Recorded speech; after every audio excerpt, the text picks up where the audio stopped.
नमस्कार श्री स्वामी समर्थ।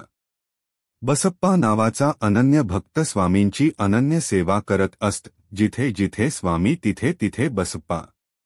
बसप्पा गृहस्थाश्रमी होता।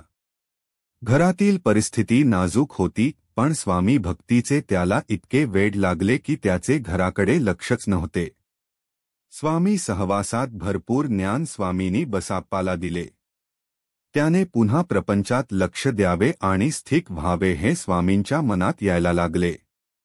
ह्यातूनच एकदा फक्त बसप्पा आणि स्वामी रात्री जंगलातून जात असताना अचानक सर्प प्रगट झाले।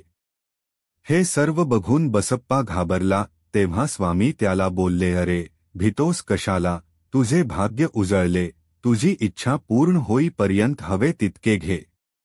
बसप्पाच्या काही लक्षात आले नाही, पण स्वामी प्रति अनन्य भक्ती इतक्या उंचीवरची होती की त्याने निशंक मनाने त्यातील काही सर्प झोळीत घेतले आणि घरी आले।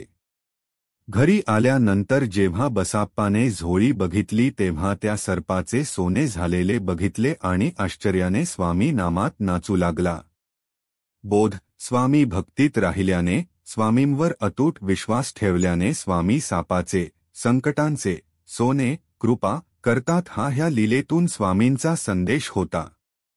थोडक्यात ज्याचे स्वामींवर अनन्य भक्ती आहे त्यांनी संकटांना, सापाला घाबरू नका, कारण पुढे त्याचे सोनेच होणार आहे अशी स्वामी वाणी आहे।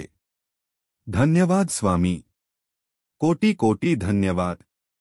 आपला श्री स्वामी समर्थावर विश्वास आणि श्रद्धा असेल तर कमेंटमध्ये श्री स्वामी समर्थ नक्की लिहा। धन्यवाद।